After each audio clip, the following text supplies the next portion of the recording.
Welcome to the Weekly Wind-Up with me, Helen Ashcroft, and my guest today is Reda Alsous from the Syrian Society at the University of Huddersfield. Welcome, Reda. Hi, Helen. More than 250,000 people have been killed and more than 4.5 million people have fled Syria since the start of the conflict, mostly women and children. Lebanon, Jordan and Turkey have struggled to cope with one of the largest refugee exoduses in recent history.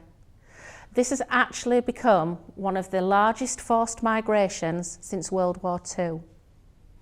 Before we speak to Reda, we went out on the streets of Huddersfield to find out what people felt about the Syrian refugees coming to Britain.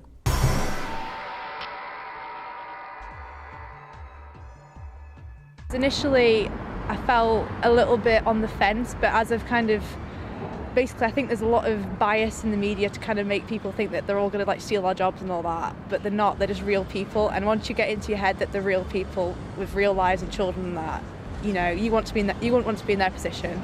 So I'm very much like they can come here because they need a safe place. I know people are a bit fussy, with people from the countries coming to this country, but what with Great Britain being great, I think we should be all open to people from different backgrounds coming and just making this country a nice place to be. It goes back to other issues with immigration and emigration. We go to Australia, we go to Spain and other different countries, and they don't kick up a fuss. And I think hierarchical, people who've got a lot of money, say Richard Branson, do well from overseas. So why can't other people from different ethnic backgrounds? It's difficult to have a stranger coming into your house. I think if you were put in a situation, it would be difficult, but I'd like to think I would. I think if it was just a normal stranger knocking on my door, I'd be a little bit dubious, but the fact that they've been through a hard time and are in desperate need of help, I'd like to think that I'd be able to accommodate them and help them. No, until they get re-educated, I think. Because you don't know what happened to them, in the past. Yeah. They might have mental health issues and things like that. Because they've seen a lot of things in their country like murder. Yeah, I feel a lot more sorry for them than I did beforehand. I think seeing it in the news, and I've seen it in a different angle. I've seen it from their view instead of ours. Well, I think that until it's sort of just all calmed down, I don't think we can actually do anything. I don't think it's right to bomb a country, because I don't think that's humane, but I don't think there's much we can do at this point apart from take the refugees in. I don't think we should actually do anything over there quite yet.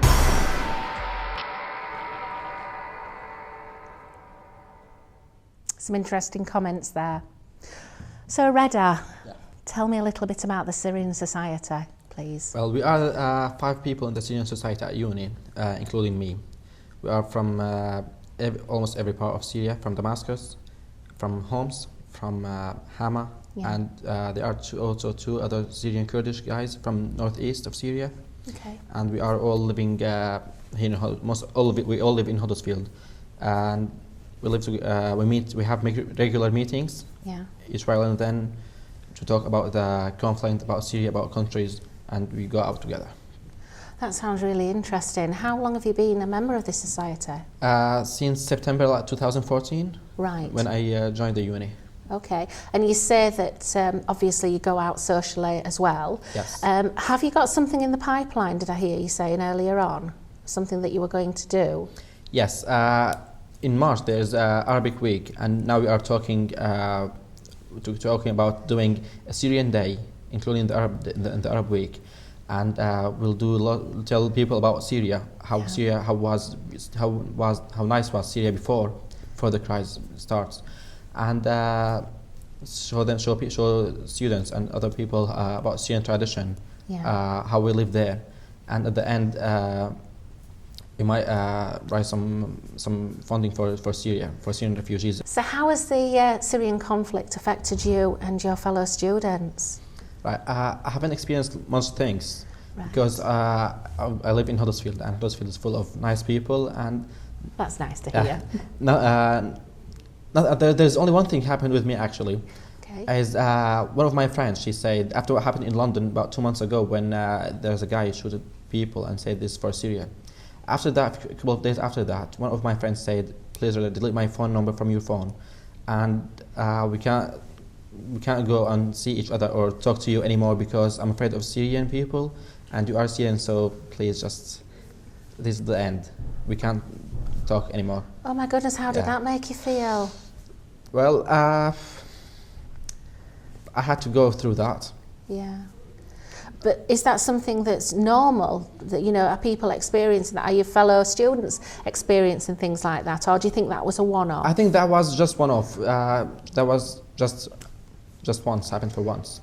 Right. Yeah. Oh, that's good to hear. Yeah, but the biggest majority of people here, they are, when they know that I'm from Syria, they say, oh, like they were very nice people with dealing with us. Yeah. Yeah, nothing happens. Oh, that's good to hear. Now, one of the things that's been reported is that we're going to take 20,000 refugees into this country.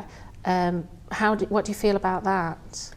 After Mr. Cameron said that, mentioned that on TV, I've been following the Syrian pages on Facebook, and lots of them, they were surprised because the size of the UK size is double the size of Syria, and they were expecting to help more refugees from Syria, and or at least from the camps, refugee camps around the country, because there are lots of people needs help, health help, or their families are here, so they need to renew the union with them again, and there are lots and lots of people. So too many people, they were saying that they were expecting the UK. They were expecting the UK to receive more people and help more people, more than 20,000 in the 5 years.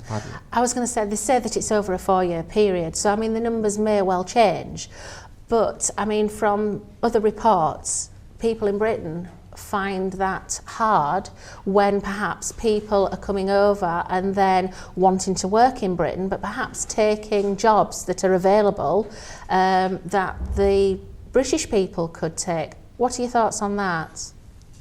Well, it's good effect, but I don't think so, because lots of Syrian people who are coming here, they are talented, they have professions. They have professions here, like. For example, I know some people here, Syrian people who opened a job here. Yes. And they are now planning to recruit English people, British people, to work with them in their business. Tell me about your sister. Oh, yeah.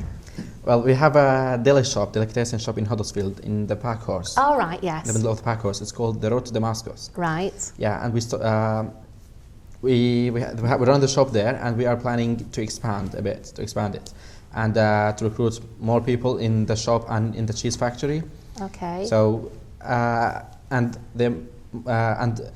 British people, and especially from Huddersfield, to say as a thank you for people here for hosting us and helping us doing this business, and as my sister, there are many other Syrian people who opened businesses and they want to recruit people. Tell me a little bit more about the shop. What is it that you sell? Yeah, we stock in the shop lots of stuff made in the UK, local stuff, special only. Right. And beside our cheese. Thank you ever so much to my guest today, Reda Alsous. Thank you, Helen. I hope you've enjoyed the experience. Yeah, thank you. Brilliant. That's all we have time for today.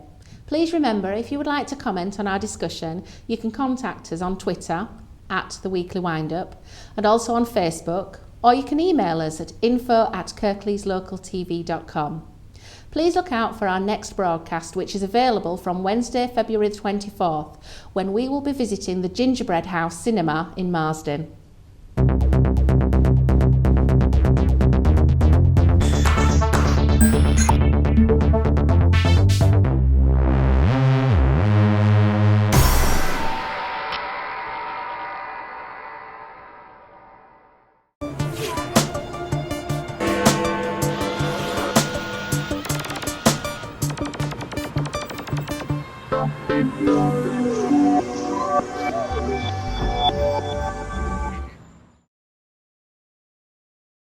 However large, or small your business. Attracting new customers requires dedication and a lot of patience. Just like fishing, but you also need the right gear. Rods, reels, lines, hooks, sinkers, lures, tackle box, tackle bag, net, bait, gas gloves, clothes, pocket knife, roach. Or you could simply advertise with KLTV. Online, grow your business and your clientele. KLTV, your vision made reality.